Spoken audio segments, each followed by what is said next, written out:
বৌমা শাশুড়ির এই ঝগড়ার প্রধান কারণ হচ্ছে জেনারেশন গ্যাপ, ঠিক কিনা?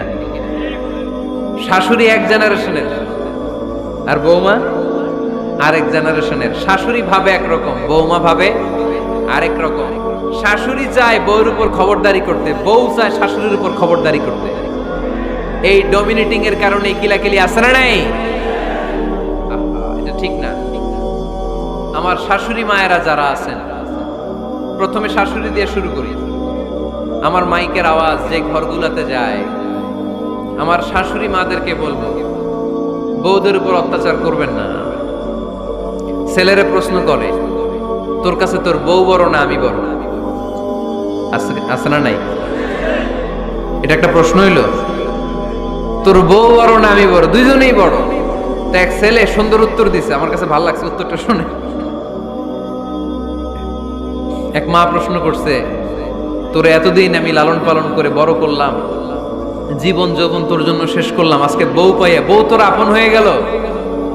এবার ছেলে উত্তর দিছে, মা আমার মুখ থেকে মা ডাক শোনার জন্য তুমি কি কষ্টটাই না করছো জীবনে।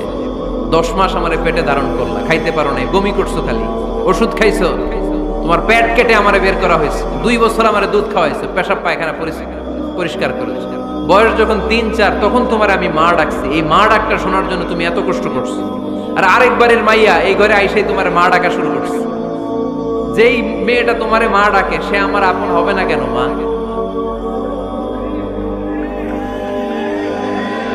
ঠিক কিনা? এই মা ডাক শোনার জন্য তুমি এত কষ্ট করলা, আমার লালন পালন করলা, 10 মাস পেটে ধরলা, পেশাব পায়খানা পরিষ্কার করলা, এরপরে মা ডাক শুনতে পারছো। আর আরেকবারের মেয়ে জানা নাই চিনা নাই এসেই তোমার ডাকা শুরু করছে মা। তো যে আমার মারে মা ডাকে তার স্থান তো আমার কলিজায়, ঠিক কিনা? শাশুড়ি আম্মারা যারা আছেন, প্লিজ বৌমাদেরকে কষ্ট দিয়েন না। অনেক শাশুড়ি আছে পান থেকে চুন খসলে রেগে যায়, পদে পদে স্ত্রীর ভুল ধরে, বউয়ের ভুল ধরে, আছে না নাই? এটা করবেন না। সে তো নতুন, আপনার অনেক এক্সপিরিয়েন্স হতে তার সময় লাগবে, তাকে সময় দিন, তাকে ভালোবাসুন, ঠিক কিনা? না বুঝে সামান্যতে বৌমারে বদদোয়া দেয়, এরকম আছে না নাই? কিন্তু বুঝতে চায় না, বৌমারে যদি বদদোয়া দেয় তাহলে তার নিজ ছেলের পরিবারের ক্ষতি, পেটে ধরা যে ছেলে, ছেলের পরিবারের কিন্তু ক্ষতি, তার আপন নাতি নাতনিদেরই ক্ষতি। আওয়াজ করে বলেন ঠিক কিনা?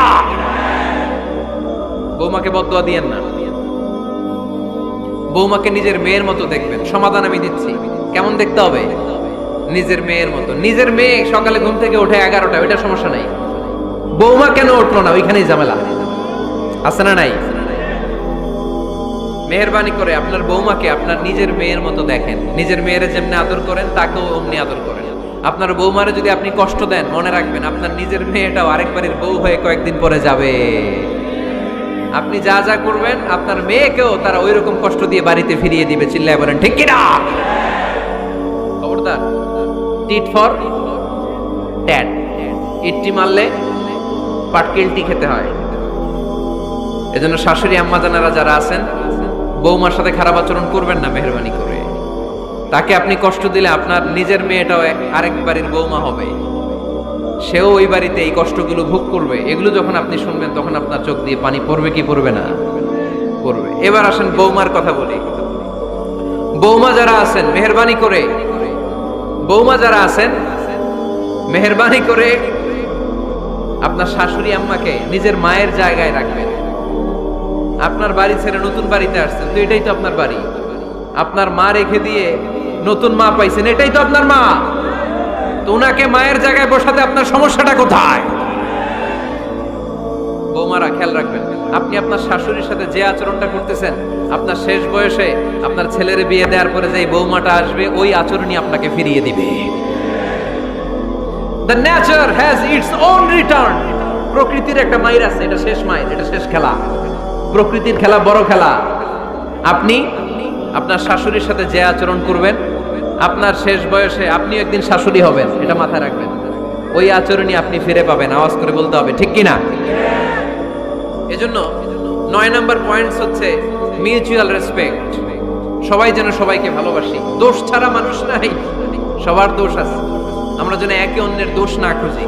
বৌমারা, আপনাদের কেন যদি আমার মাইকের আওয়াজ যায়, অল্প কিছু টেকনিক অবলম্বন করলে আপনি আপনার শাশুড়ির মন জয় করতে পারবেন। শাশুড়িরা আসলে বেশি কিছু চায় না, আগের জামানার মানুষ তো, এদেরকে ওইভাবে হাত করতে হবে।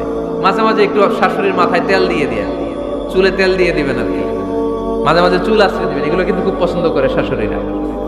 ওনার প্রেশারটা একটু মেপে দিবেন, ডায়াবেটিক্সের ওষুধটা খাইলো কিনা সময় মতো খোঁজ নিবেন, কি পছন্দ করে খেতে একটু রান্না করে দিবেন। যেই বক্তার ওয়াজ শুনতে পছন্দ করে ওই বক্তার ওয়াজগুলো ডাউনলোড করে শাশুড়ি আম্মাকে দিবেন, ইসলামী বই দিবেন। দেখবেন বয়স্ক নারীরা মাহফিল যেতে খুব পছন্দ করে, ওয়াজ শুনতে খুব পছন্দ করে, নবীদের কাহিনীগুলো শুনতে পছন্দ করে।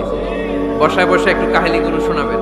বাইরে বেরোলে জিজ্ঞেস করেন, আম্মা আপনার কিছু লাগবে কিনা। আর একটা টিপস আছে, চুল যখন আশ্রাবেন আর শাশুড়ির মাথায় যখন তেল দিয়ে দিবেন, তখন অতীতের কথা জিজ্ঞেস করেন, দেখবেন অতীতের স্মৃতিতে হারিয়ে গিয়েছে আপনার শাশুড়ি। কি জিজ্ঞেস করবেন জানেন? জিজ্ঞেস করবেন, আম্মা জান মুক্তিযুদ্ধের সময় আপনার বয়স কত ছিল?